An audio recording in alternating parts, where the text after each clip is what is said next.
Did Jesus really live? The historians who wrote about him. We ended the last video with a question. Has there ever been a man from outside our universe with the answers to life that we seek? Has there ever been a superhuman life? That answer is yes, just one man. He lived over 2,000 years ago in the first century. Let's remember here that by the time of the first century, the writing of history was common.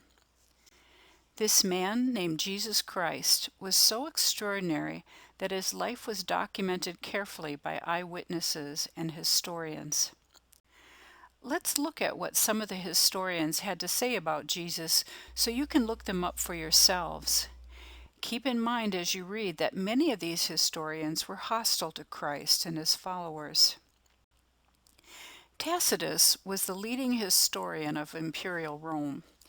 He wrote this: "The author of that name, Christian, was Christ, who in the reign of Tiberius suffered punishment under Procurator Pontius Pilate."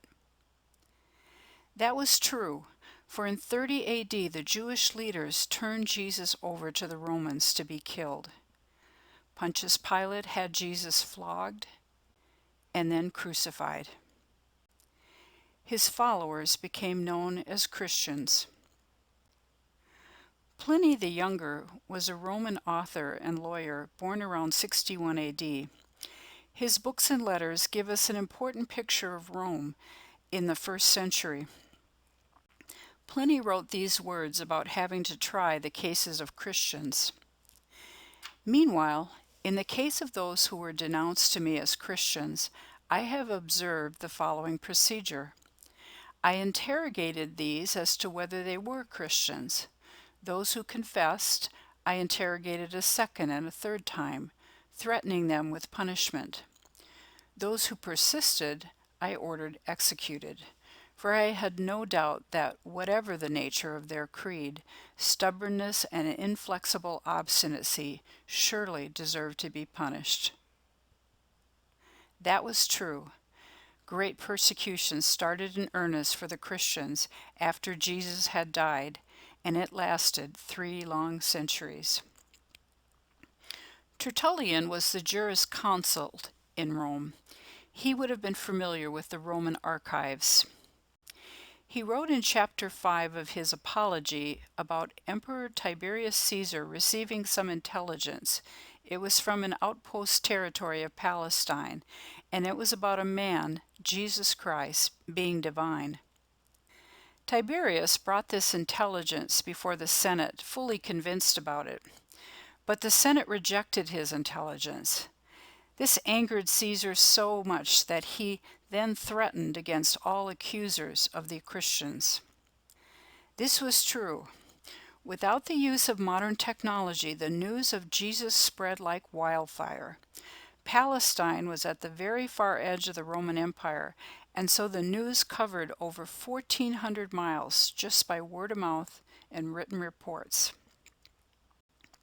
Josephus was a Jewish historian that wrote about Jesus in his book Antiquities, and I quote, "There was about this time Jesus, a wise man, if it be lawful to call him a man, for he was a doer of wonderful works, a teacher of such men as received the truth with pleasure.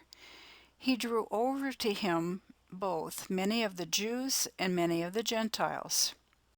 He was Christ, and when Pilate, at the suggestion of the principal men among us, had condemned him to the cross, those that loved him at the first did not forsake him. For he appeared to them alive again on the third day." End quote. The Jews, and the leadership in particular, had looked upon Jesus as a threat to their religion. But as a historian, Josephus had no choice but to report the facts he had been a witness to. Celsus was a 2nd century Greek philosopher. He wrote during the time Christians were being persecuted. He was adamantly opposed to Christianity, and yet through his writings he acknowledged much about Jesus as being true. For example, Celsus addressed the miracles of Jesus. He expressed no doubt that they happened, but he held that Jesus performed his miracles by sorcery. This was quite similar to the Jewish Pharisees of Christ's time. They didn't dispute that Jesus had done the miracles, but they accused him of doing them by the power of Satan. The fact that historians from the known world at that time were writing about this man confirms that Jesus did live. Let's look next at the eyewitness accounts of Christ's life.